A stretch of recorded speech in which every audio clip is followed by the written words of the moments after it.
Good day, everybody, and welcome to another edition of the Military and Foreign Affairs Network. I'm your host, the voice of reason.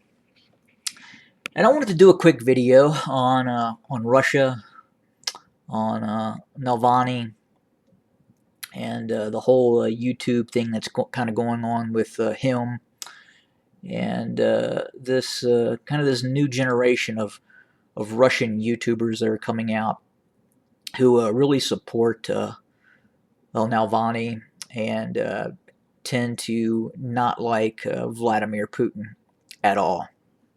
And we got to also talk about George Soros because he comes into this as well. And I was had the opportunity to watch a Russian YouTuber, female YouTuber, very young, 20, 21 years old, and sounds like she lives in the Vladivostok, or I'm sorry, basically Eastern Russia. I think she comes from this area right here.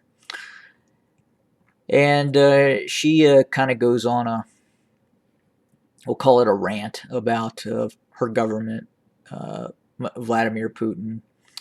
And she kind of talks about the fact that Putin is all she has known. Well, yeah, that is all she has known because he's been in power for 20 years, and that's accurate.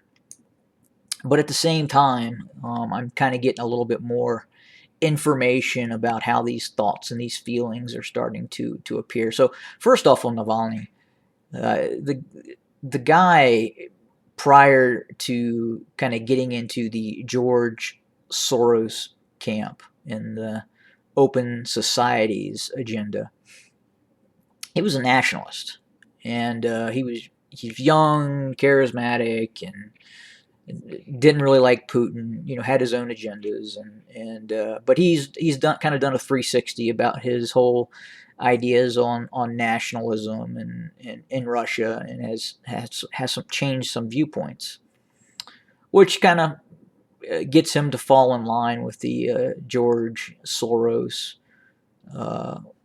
thought process, so to speak. So back to this Russian YouTuber.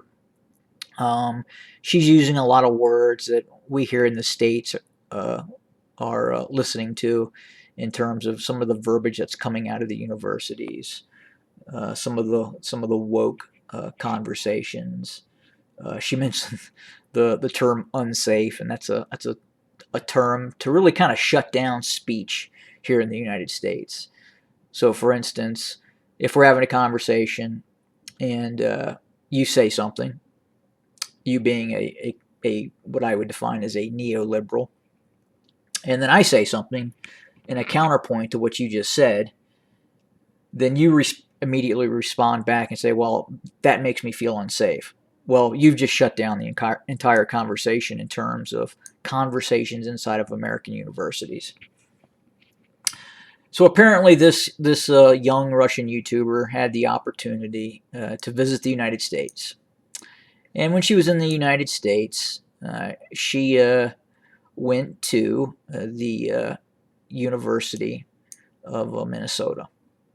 And again, just classic leftist, or I don't even want to call it. It's really kind of an amalgamation of different thought process, from neoliberalism to Marxism to just it's quite frankly it's nuts.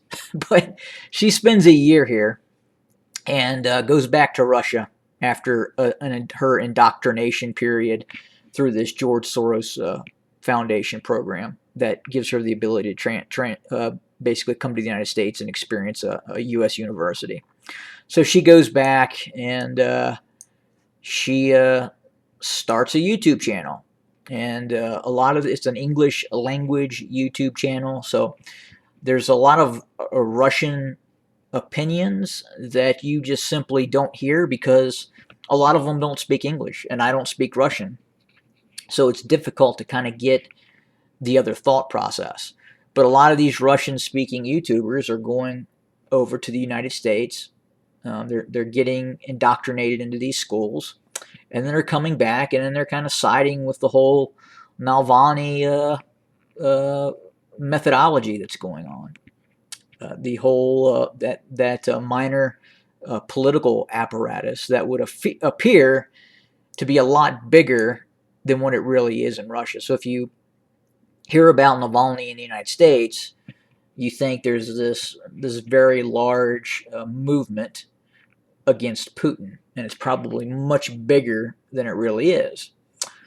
And if you look deeper into the equation, if you look deeper into actually what's going on inside of Russia, the way Russia looked in the late 90s, the early 2000s, and the way Russia looks now, while Putin is not perfect, he has done a reasonably good job in getting the country in a better direction, a much better direction, I would say. So I would just, as a voice on YouTube, I would just say be careful in listening to some of these voices that are coming out of Russia. Not all of them are accurate. There are things that are said that have valid points, but at the same time, there's also points that are trying to be made that are simply not true. And it's political motives by people living outside of Russia, and a lot of it has to do with the George Soros Foundation and the Open Societies programs. So if you're not familiar with that, do some research, learn what he is looking to do, and then more importantly, do a little research into George Soros. Do a little research back when he was a youngster living in Europe, and find out some of the stuff that occurred and some of the things that he did during the Nazi occupation of Europe. I think you'll be interested.